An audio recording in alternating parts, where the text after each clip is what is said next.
Music that morning, the entire town of Liberty gathered in front of the old courthouse, a small house and a plot of ground. About 12 acres, roughly 5 hectares, were being sold at auction.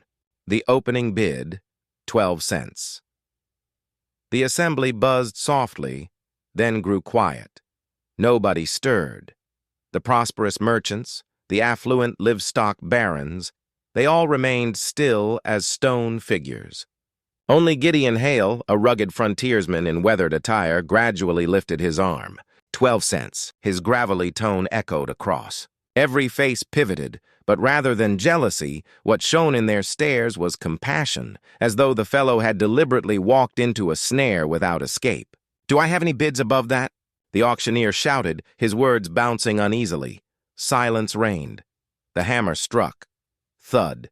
Thedwelling now belonged to Gideon Hale on the journey back by horseback. Gideon could still sense those gazes following him like they were murmuring a last caution. Stay away from there. But Gideon had no more to forfeit. A 12-cent home with acreage, a water source, and an aged stable sufficient to begin anew with his gaunt group of cows. The dusty trail wound into thin forest. Far off, the house's timber entrance loomed silently amid high weeds. Gideon tugged the reins, his spirit dipping a bit. Suspended from the entrance was a corpse. It was an Apache female, but no tan ordinary one. She was massive, higher and wider than any male Gideon had encountered. Her frame was broad, her limbs so extended they almost brushed the earth, even dangling from the upper timber. Her features were caked with grime and gore. Her eyelids remained slightly ajar, quivering in pursuit of air. Gideon clenched his hold on his blade and moved swiftly toward the entrance. The 12-cent home he had believed was a fortunate find was now unveiling a mystery much more horrifying than any rumor ever shared. What would you feel if you were the one to witness such a scene? Tell me the comments below. The bright steel knife sliced clean through the rope. The girl's heavy body collapsed like a aphid tree, forcing Gideon to step back, his knees sinking into the dirt. He was a man used to wrangling wild bulls on the open range, but he had never caught the full weight of a woman built with such sheer strength and muscle. She lay still on the dry grass, breathing in ragged bursts, her broad chest heaving like it might burst open. Gideon tore a strip from his old shirt and wrapped it around the raw, bleeding rope burned on her neck. His hands trembled slightly. He could not tell if it was from the strain or the strangeness of holding a life this mighty in his arms. "Hang on, girl," Gideon muttered, his voice rough like gravel under a boot heel. Her dark eyes cracked open, deep and burning with fury and pain. She tried to speak in Apache. He could not understand a word, but recognized that look. It was a plea for life. He reached for the cowhide canteen at his hip and dribbled a few drops of water onto her cracked lips. Her throat moved faintly, and her breathing started to steady. Gideon crouched beside her, glancing up at the cabin's gate. Therapy marks still etched in the beam. Dried blood smeared across the weathered gray wood. A scene left behind like a warning to anyone foolish enough to step near. He swore under his breath. This 12-cent cabin was no bargain. It was a trap. As the sun dipped low, Gideon dragged the girl into the cabin. The rancher lived alone for years.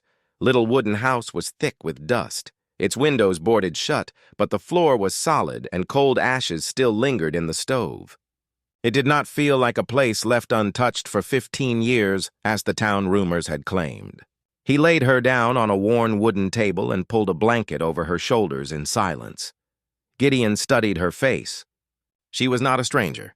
He had heard stories at the 4 trading posts. Naley, granddaughter of Chief Whitehawk, warrior blood, towering tall, just like the legend said. But what was she doing strung up at the gate of this cabin? And who would be cruel enough to do that to the granddaughter of an Apache chief? Gideon stepped out onto the porch, squinting into the fading light. Far off, at the edge of the woods, he saw a rider on horseback. The man wore a wide-brimmed hat trimmed with silver that caught the last rays of sunlight. He did not approach. He did not ride away. He just stood there like a sentinel. When their eyes met, the rider turned sharply and vanished into the trees, a cold shivering down Gideon's spine. The town had looked at him with pity. This cabin held more than a curse. Someone was watching, waiting, and now he had pulled a living witness down from death's noose. Inside, Nayeli stirred. Her voice was rough, barely a whisper. But one English word came through: danger, they will come back. Gideon clenched his callous hands. This worn-out rancher had never wanted to be part of someone else's fight. But with a 12-cent cabin and a dying giant of a girl now in his care, he knew his days of peace were over. That night Gideon barely slept. Inside the small cabin, the flickering firelight from the wood stove danced across cracked wooden walls. The giant Apache girl lay wrapped in blankets, occasionally groaning, her eyes fluttering open, then slipping shut again. Every time she stirred, the old wooden bed creaked like it was about to snap in two. Gideon sat beside her, his Winchester rifle within reach. He had grown used to prairie wolves, cattle thieves, and countless lonely nights beneath the stars. But now a different kind of unease throbbed behind his temples. Who in their right mind would hang a giant girl at the gate like some sick spectacle? And why had the whole town stayed silent? As dawn wild west love tales broke, Gideon knew he had to ride into town. Nayeli needed medicine, clean water, and fresh bandages. He left her inside, locked the door, and took the dirt path back to Liberty. When he stepped into the general store, a strange tension hung in the air. Conversation stopped. A few women pretended to browse fabric, but their Reyes kept darting toward him. Gideon walked straight to the counter and pulled a few coins from his pocket. He needed bandages, antiseptic, and some food. The storekeeper, a wiry man with trembling hands, quietly packed the supplies without a word. He set the bag on the counter, and with a whisper barely above a breath, he asked, "The cabin." At Crow's Gate, Gideon gave a slow nod. The entire store seemed to hold its breath. An old woman dropped her sewing basket. Spools of thread rolled across the wooden floor. Just then, the back door swung open. A tall man stepped in, his wide-brimmed hat rimmed with silver catching the light. It was him the Ritter Gideon had seen, watching from the forest's edge.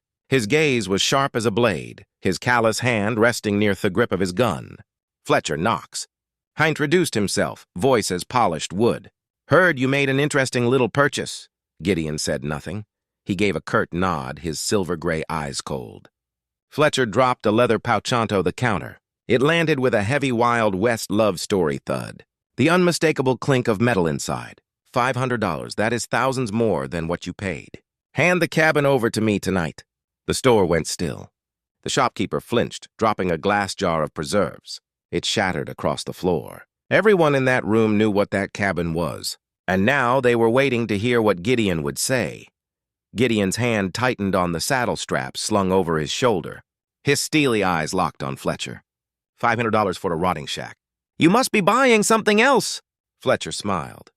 But it was a smile cold as forged steel. "I am buying your good sense. That cabin is not for a man who wants to live long." In that moment, Gideon could hear the fearful murmurs around him. Fletcher's words were not just a warning. They were a death sentence spoken plain and direct to his face. By the time Gideon returned to the cabin, the sun was already dipping behind the distant mountain range. He carried a heavy sack in one hand. Fletcher Knox's cold warning still echoing in his mind. His horse let out a soft snort as they approached the gate, the same gate where a body had hung just the day before. Gideon glanced up. Therapy had been cut, but the dried blood still stained the wood. A chill crept down his spine. Inside, the flicker of the stove's fire cast golden shadows across the cabin's wooden walls. Nayeli, the giant Apache girl, was awake. She sat leaning against the wall, her deep black eyes fixed on Gideon. In the dim light, her form came into full view. Broad warrior shoulders, long arms, powerful muscles laced with bruises, a fierce blend of raw beauty and brutal violence. "You saved me," she said. Her voice, her English broken but clear. Gideon set the bag down and poured her a cup of water. "I just could not stand to see a human being treated like an animal." Nayeli drank slowly, each sip deliberate. Then she spoke again, her words slicing the air like a blade. "I am the granddaughter of Whitehawk, chief of the Apache. They captured me to force our tribe to give up our land. This cabin is a message." Gideon frowned. "A massage?" She nodded, her large hand clutching the edge of the blanket. "They hung me at the gate to make a point. This cabin used to belong to a white man named Samuel Hartwell. He found forged land documents, proof that traders and judges had sold stolen ground. He hid the evidence here, and they killed him." Gideon felt the weight of her words settle in his chest like ash. And those papers, they might still be here. Now looked around the room. Her gaze drifted toward the center of the wooden floor. Edo not know, but they believe so. And me? I was just a hostage meant to keep the tribe silent. Outside, the wind howled through the rotting boards, carrying faint sounds of hammering. Someone was setting up camp nearby. Gideon peered through the narrow window slit and spotted shadows of horses moving through the darkness. Fletcher had not been bluffing. He had sent men to watch. Gideon turned back. His eyes met hers. In those deep black eyes, the fire had returned. Not the hopeless flicker of a dying soul, but the blaze of Apache warrior blood. "You saved me," Nayeli said, her voice stronger now. "So now you must fight with me. If not, we will both end up hanging at that gate." Gideon clenched his jaw, his hand instinctively resting on the grip of his rifle.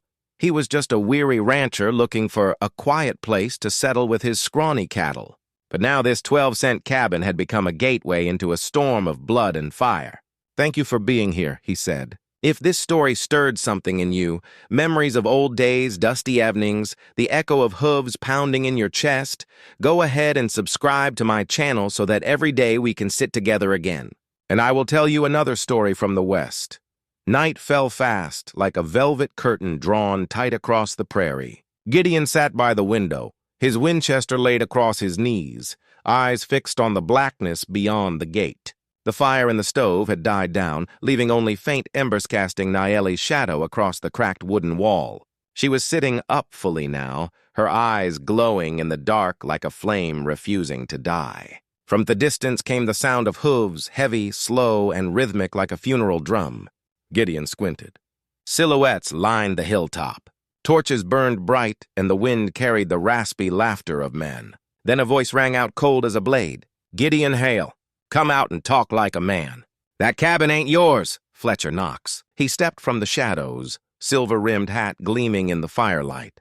Behind him stood nearly a dozen riders, guns slung at their hips, eyes gleaming like predators on the hunt. Gideon opened the door and stepped onto the porch. He did not hide his rifle, but he held it firm, his steracy. "Bit late for a tea visit, ain't it?" Fletcher let out a dry chuckle, his Wild West romance stories voice echoing across the clearing. "I offered you $500 for that cabin. That offer's gone. What we need is inside that house. Hand it over. You still walk away breathing?" Nayeli appeared behind Gideon, towering like a phantom in the firelight, even wrapped in an old blanket. She stood tall and unyielding. The men on horseback flinched. The image of a girl once hanged at the gate, now standing proud on the porch like a curse arisen from the grave. "You tried to kill me." Her voice came rough but powerful. "Because I know the truth, but my blood won't buy you peace." Fletcher narrowed his eyes, his hand halfway to his pistol, then lowered it slowly. "Tough girl. But you see, Gideon, you're holding on to a wounded wolf. She's dragging you into a bloodbath. Let her go. Step aside and keep your life." Gideon turned to look at Nayeli. In that moment, he saw something in her eyes. Not fear, but belief. A lone rancher, Agent Apache girl, two misfits standing against a pack of wolves. He spat in the dirt. "I paid for this cabin. It is mine. And anyone who lays a hand on this woman will pay in blood." Silence stretched tight like a drawn bowring. Then the cold clatter of metal. Fletcher raised his hand, signaling his men. Rifles slid from holsters. Catching torchlight, Gideon stepped back and pulled Nayel inside. His voice dropped low. "Take that revolver. Tonight we fight." Outside, hoof-beats thundered louder. The field around the cabin lit up in flames. The storm had arrived. The heavy pounding on the wooden door sounded like a coffin being nailed shut. Then came the first hail of bullets screaming through the air, tearing holes through the cabin walls. Splinters flew like sparks. Gideon tackled Nayeli to the floor, and his Winchester roared back, blasting one of the attackers off the fence line. Gun-am smoke thickened the small cabin like a fog. Every time Gideon fired, he heard the curses and snarls of men outside. They were not holding back. They meant to drown the cabin in blood. Nayeli, though still weak, clutched the Colt he had handed her. Her large hands trembled but held firm, her finger squeezed the trigger. Bang! Another man dropped at the gate, his body falling exactly where she herself had once hung. The cabin gate had now become a boundary marked in blood. "There's too many of them," Gideon growled, sweat and powder dust streaking his brow. Half flipped a wooden table on its side as a barricade, slamming more rounds into his Winchester. Outside, Fletcher's voice bellowed, "Burn it! Burn the cabin and burn them with it." A torch sailed onto the dry straw roof. Flames burst into the sky, golden light flickering in Allie's black eyes. She gritted her teeth, braced her hands, and stood tall, her towering frame casting a shadow over Gideon. "They will not have this cabin," she said, her voice but resolute. "And stories from the Wild West, they will not have me." Just then, from far across the prairie, a war horn blew low and deep like thunder rolling through the hills. And then, beneath the moonlight, came the silhouettes, hundreds of Apache riders of White Hawk's tribe. They formed a wall of horse and steel, their spears flashing, war cries ripping through the night. Fletcher's men panicked. Some glanced back, terror on their faces as the full force of the tribe stormed forward like a desert sandstorm. Fletcher cursed and drew his revolver. He kicked his horse, charging toward the cabin, desperate to finish it before everything fell apart. But Gideon was already waiting. He stepped out onto the porch, his Winchester fired bullet whistling past Fletcher's silver hat, nearly knocking him from the saddle. Nayeli stood beside him, a wall of muscle and fury, and shouted in the Apache tongue. Her call was answered by a thunder of voices as the warriors closed around the cabin. A flaming arrow streaked through the air, striking a torch in one of the mercenaries' hands. It exploded into flame. Fire swallowed the fence line. Apache horses surged in, completing the circle. Fletcher yanked his reins to flee, but it was too late. The native riders moved in like blades of steel, swallowing his entire hired gang. Gideon stood on the burning porch, sweat and ash covering his face. Beside him, Nile loomed like a mountain shadow, her eyes blazing. They had survived the night, but Gideon knew this was only the beginning. The cabin's secret was still buried, and whoever was pulling Fletcher's strings would be far more dangerous. Dawn painted the prairie blood red. Smoke still curled from the roof of the cabin, but the fire had been put out by buckets of water brought by the Apache tribe. The bodies of horses and fallen men lay scattered around the fence line, the air thick with the scent of gunpowder and scorched ash. Gideon sat slumped on the porch steps, breathing heavy, his callous hands still trembling from the blood-soaked night. In front of him knelt Chief White Hawk, long silver hair flowing, eyes old but burning bright as he wrapped his arms around Nayeli. The giant girl bowed her head, her powerful arms clinging to her grandfather, tears mixing with soot and sweat as they streamed down her sun-darkened cheeks. "My granddaughter lives, but the enemy will return," White Hawk said, his voice a low thunder. He looked Gideon in the eye. "This cabin hides something they want buried forever." Gideon turned his gaze to the scorched romance in the Wild West house. He remembered what Nayeli had told him the night before, that Samuel Hartwell had hidden the real documents. He stepped inside, knelt on the smoke-stained floor. In the center of the room, he spotted something odd, a square patch of planks sealed tightly with black stone hard resin. "Here," Gideon Best Wild West Love Stories whispered. White Hawk nodded and signaled. Two warriors stepped forward with axes. Heavy strikes echoed through the cabin, cracking the resin, splitting the wood. At last, the floorboards gave way, revealing a dark hollow beneath. Gideon reached in and pulled out a dusty iron chest and a heavy leather pouch. When the lid creaked open, every eye locked on it. Inside were scrolls, land deeds, and government seals. Each paper bore a familiar signature. Judge William Crane, and beside it a bold red stamp. Governor Marcus Webb Nah clenched her jaw. They used forged documents, sold their tribe's land to 20 different buyers. Hartwell found out. He tried to expose them and they killed him. Gideon flipped through more papers, payment ledgers, names of those who had taken bribes, judges, sheriffs, even prominent ranch owners.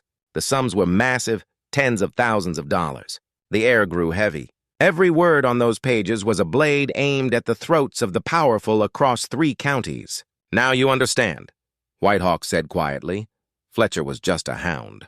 "The masterminds are Crane and Webb. They will not stop. They will send soldiers. They will burn this place down. Kill anyone who knows." Gideon clenched his fists.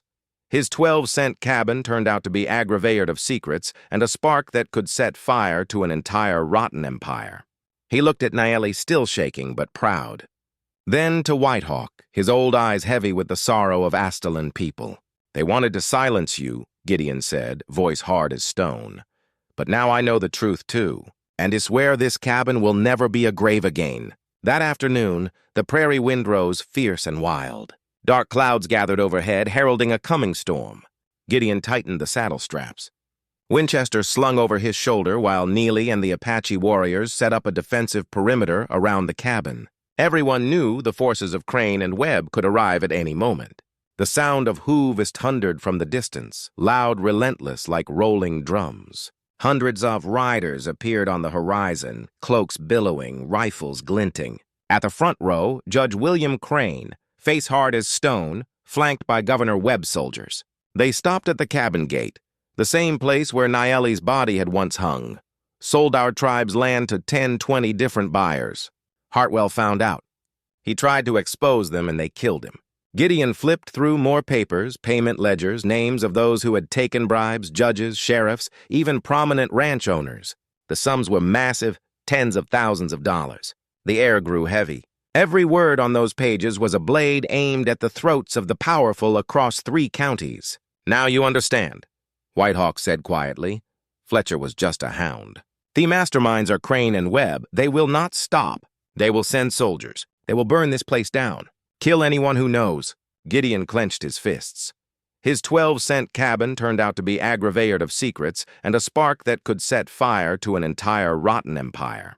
He looked at Naeli, still shaking but proud. Then to Whitehawk, his old eyes heavy with the sorrow of Astalan people. "They wanted to silence you," Gideon said, voice hard as stone. "But now I know the truth too, and I swear this cabin will never be a grave again." That afternoon, the prairie wind rose fierce and wild. Dark clouds gathered overhead, heralding a coming storm. Gideon tightened the saddle straps. Winchester slung over his shoulder while Neely and the Apache warriors set up a defensive perimeter around the cabin. Everyone knew the forces of Crane and Webb could arrive at any moment. The sound of hooves thundered from the distance, loud, relentless, like rolling drums. Hundreds of riders appeared on the horizon, cloaks billowing, rifles glinting. At the front row, Judge William Crane, face hard as stone, flanked by Governor Webb's soldiers. They stopped at the cabin gate, the same place where Naeli's body had once hung. Crane called out, his voice booming, "Hand over the iron chest and that Apache girl, and we'll spare your life. Gideon Hale, you're just a poor cowhand. Don't let 12 cents become your tomb." Gideon stepped out onto the porch, eyes steady. He raised the stack of papers pulled from the chest. "These documents are enough to hang both you and your governor. You think I'll bow down?" Murmurs rippled through the crowd of riders. Some began to shift uneasily at the mention of Webb. They too knew betrayal might soon turn on them. Crane snarled and shouted the order to attack. Gunfire erupted, bullets ripping through the air. The Apache responded with a storm of arrows and battle cries that shook the earth. The fight exploded right at the cabin's gate. Gideon dropped the first attacker, then turned to fell the second. Naeli stood tall at the entrance, her powerful arms wielding the Colt with thunderous force, each shot like a crack of lightning. The fire of battle raged. Webb's riders faltered against the fierce coordination of Gideon and the tribe. Confusion spread, and many fled, leaving Crane alone. Still defiant, he charged toward the cabin. Gun raised at Gideon, but Naela was already there, blocking the gate. Her massive hand swung up, knocking the pistol clean from Crane's grip. He collapsed in the dirt, eyes wide as he stared at the papers in Gideon's hand. "Justice comes," Gideon growled, his Winchester aimed squarely at Crane's chest. "No matter how many cabins you burn." Crane was bound and handed over to the warriors. The evidence from their chest was delivered by Whitehawk and Gideon directly to the territorial marshal. 1 week later, Governor Webb and his accomplices were marched out in handcuffs before the public. News spread like wildfire. All 3 counties trembled. The 12-cent cabin was no longer a place of hanging, but a symbol of justice. Now, the chief's granddaughter was hailed as the one who returned from the dead. And Gideon, the once-for-fay rancher, became a hero not just for his steady aim, but because he'd chosen to stand on the side of truth. Years later, When the prairie wind whispered through the grasslands, one could still see a dim light glowing inside the cabin. Gideon sat on the porch, Na by his side, both of them quietly watching the old gate. Where once hung a noose, now stood a wooden sign with just one word, freedom. Now listen here. Out in that wild land, a poor man spent just 12 cents to buy a run-down cabin. But what he got was not wood, not land, but the burden of an entire generation. A girl hung at the gate, blood-stained papers, and a truth the whole town feared. Sometimes life is just like that 12-cent cabin. You think you're buying a cheap place to rest, but you end up walking straight into a storm. You believe you're choosing something small just for yourself, but fate demands you stand for something far greater. Gideon was just a rough old rancher, unnoticed by most. But when he cut the rope from the neck of that Apache girl, he did not just save a life. He saved what was left of his own humanity. Sometimes one small act of courage is all it takes to spark the path to justice. And that perhaps is the greatest truth this story holds. Justice always begins with the choice of an ordinary man. You don't have to be a governor. You don't have to be a general.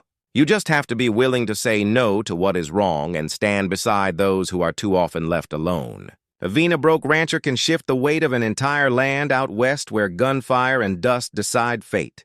The one thing that endures is not gold, not land deeds. What remains is the voice of what is right. And once that voice is raised, even the wolves step back once again. I'm truly honored to have shared this with you. Tell me what this story meant to you. Leave a comment below. Hit 1 if this story moved you. And do not forget to subscribe channel for more gripping tales of the wild.